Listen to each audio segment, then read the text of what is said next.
E Rodrigo Garro pode virar reforço do Grêmio? Essa foi uma das especulações da terça-feira. Informação da Bianca Molina dá conta de que o Grêmio sondou o meio-atacante argentino do Corinthians. A ideia era entender as condições de um eventual negócio. Entrei em contato com o presidente Osmar Stabile, que garantiu que não há proposta oficial. Também perguntei aí, presidente, mas você toparia negociá-lo? E no Corinthians, a avaliação de que não tem nenhum motivo para você vender o Rodrigo Garro para um clube brasileiro. O Corinthians até topa vender o atleta desde que seja para o exterior e por quantias acima de 15 milhões de euros. Vale a lembrança de que o Timão ainda deve para o Tadjeres mais de 23 milhões de reais pela compra do Rodrigo Garro. O Corinthians já foi condenado em primeira instância pela FIFA e aguarda a posição final da Corte Arbitral do Esporte, que deve ser favorável ao Tadjeres, rendendo mais um transfer ban pro Timão. Importante lembrar que dentro do Corinthians há a convicção de que problemas crônicos no joelho vão impedir o Rodrigo Garro de ser tudo aquilo que ele pode. Ainda assim, negociar o Garro para um clube brasileiro não parece nada interessante. O Corinthians colocou o Kaká numa lista de atletas negociáveis. A situação dele é bem crítica, né? A situação dele é de alguém que não vai ser utilizado. E o Atlético Paranaense, por onde o Kaká já passou, mostrou interesse. E é muito louco constatar que o Kaká e o Félix Torres alcançaram no Corinthians um status de jogadores muito abaixo da crítica, né? O Félix Torres, quando é contratado pelo Corinthians, ele jogava no Santos Laguna e ele era titular da seleção equatoriana com o Arboleda na reserva. O Kaká já passou bem pelo Cruzeiro, foi relativamente bem pelo Atlético Paranaense, mas no Corinthians foi uma grande negação. Fortaleza quer compensação financeira pelo Matheus Pereira do Corinthians. Eu ouvi de uma fonte do Fortaleza que existiu o pagamento pelo empréstimo, tá? Que não foi um empréstimo gratuito. O Corinthians se comprometeu a pagar um valor pelo empréstimo. O negócio não havia sido anunciado ainda, porque os clubes estavam acertando o valor da opção de compra, e, ao que parece, tudo foi resolvido. Deixa eu até mandar uma mensagem para o presidente.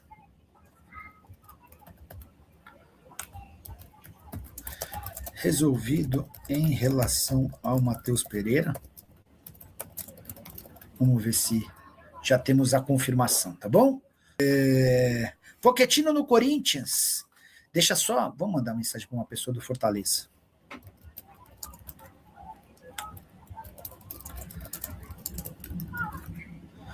Corinthians procurou pelo Pochettino. Mandei aqui, tá tendo alguma atualização, também vou contando. Quem está perguntando sobre o Garro? O Gui Camacho. Está me perguntando sobre o Rodrigo Garro. Deixa eu, só para quem está chegando agora, foi até uma mensagem que o JB Filho, ou João Batista Filho, publicou. Quer ver? O Grêmio intensificou ações para contratar o meia argentino Rodrigo Garro, atualmente no Corinthians. As negociações estão abertas e o clube gaúcho trabalha para acertar com o jogador. Garro, de 27 anos, ganhou destaque no futebol sul-americano. Ontem eu conversei com um dirigente do Grêmio. Esse dirigente disse que a busca por meias, por um camisa 10 existe. Aí eu falei, mas e o William? Essa pessoa estava contando que o William deve jogar mais pelos lados do campo. E que o Grêmio buscava um camisa 10 que joga no Brasil ou no exterior, alguém que não custasse muito dinheiro. Por que eu acho impossível que o Garro vire reforço do Grêmio? Porque o Corinthians entende que o Garro vale 15, 16, 18, 20 milhões de euros. O Corinthians acaba de contratar seu terceiro reforço para a temporada de 2026. Trata-se de Pedro Milans, lateral direito, uruguaio, de 23 anos de idade. Ele optou por não renovar seu contrato com o Peñarol e estava livre. Teve seu nome sugerido e avaliado pelo departamento de scout do Corinthians, todo mundo gostou e o contrato está fechado. 4 temporadas, ele vai passar por exames médicos para assinar contrato, tornando-se assim a terceira contratação. Antes, Gabriel Paulista, ex-zagueiro do Besiktas, e Matheus Pereira, contratado por empréstimo junto ao Fortaleza, já haviam sido contratados. Sobre o Pedro Milans, o que eu consegui apurar é que trata-se de um jogador bem equilibrado, que defende bem e ataca também com qualidade. pouco mais alto do que o Mateuzinho. A ideia é que o Corinthians possa oferecer uma sombra para o atual lateral direito titular. A saideira sobre o Timão registrar que a busca agora se dá por mais um volante e também por atacantes, no plural. O Corinthians está muito preocupado em ter jogadores de velocidade para atuar pelo lado do campo. Lucas Gomes. Boa noite, Nicola. Como é que está a situação do Félix Torres? Ele vai ou não para o Internacional? Ótima pergunta. Bora repassar para uma fonte corintiana. E aí eu já até trago algumas atualizações. Quer ver? Deixa eu ligar para o presidente. O presidente atende. Se bem que o presidente vai falar que é para falar com o Marcelo Paz. Então já vamos mandar direto mensagem para o Paz. Paz, Félix Torres fechou? Mandei aqui. Assim que tiver resposta, já conto para vocês. Deixa eu só trazer algumas outras observações sobre o Timão. E aí a gente vai tentar falar sobre o máximo de clubes que a gente conseguir, tá bom? O Corinthians fechou nessa segunda-feira seu terceiro reforço para a temporada. Vamos na ordem cronológica. Gabriel Paulista foi o primeiro. Eu cravei, fui o primeiro a cravar essa informação. Depois o Corinthians fechou no final de semana Matheus Pereira, volante revelado no próprio Corinthians que está no Fortaleza. Ele chega por empréstimo e nessa segunda-feira, o Pedro Milans, lateral direito uruguaio, que pertencia ao Peñarol. Ele não renovou seu contrato com o Peñarol, ficou livre no mercado, foi oferecido ao Corinthians, o departamento de scout gostou e o acordo está fechado. 4 anos de contrato, tá? Jogador jovem, com boa projeção, vem a custo baixo, chega de graça e com salário baixo, tá? Enfim, é alguém quem se aposta bastante. O que eu estava ouvindo aqui assim, experiência em jogos internacionais, lateral equilibrado, entre defender e atacar, sendo um pouco mais atacante. Ele é mais alto que o Mateuzinho em termos de altura, tá? E aí já chegou a resposta. Quero falar agora sobre Breno Bidon. Muita gente especulando que o Flamengo quer a contratação do volante de 20 anos de idade do Corinthians. Houve quem dissesse, inclusive, que o Flamengo prepara uma proposta de 25 milhões de euros ou 158 milhões de reais. Dirigentes do Corinthians se apressaram para dizer que não venderiam por essa cifra, mas posso assegurar que não vai haver proposta do Flamengo pelo Breno Bidon. O Corinthians assegura que não foi procurado, nem sequer sondagem, muito menos proposta. Conversei antes de gravar esse vídeo com uma pessoa do departamento de futebol do Fla. Ela avalia o Bidon como bom jogador, mas que não faz parte dos planos do Flamengo. O Flamengo não fez e nem fará proposta pelo atleta, tá? Essa é a garantia que eu recebi na manhã desse domingo de um dirigente que trabalha no departamento de futebol rubro-negro. A intenção do Flamengo para essa função de volante é de outro atleta que eu já vou falar, Marcos Antônio. Sobre Breno Bidon, jogador super importante, um dos maiores ativos do Corinthians hoje. O Corinthians alega que só vende o atleta pelo valor da multa rescisória. A impressão que eu tenho é que faz parte de uma estratégia para tentar valorizar o atleta, para tentar vendê-lo pelo melhor valor possível. Imagino que, a partir de 20 milhões de euros, diante de toda a dificuldade financeira pela qual passa o Corinthians, já possa começar a existir negociação, especialmente se a proposta for do exterior. Só para completar, o Bidon é muito bom jogador, mas ainda participa muito pouco da fase ofensiva. Você quer uma prova? Na temporada passada foram 56 jogos. Quantos gols você imagina que ele fez? 1.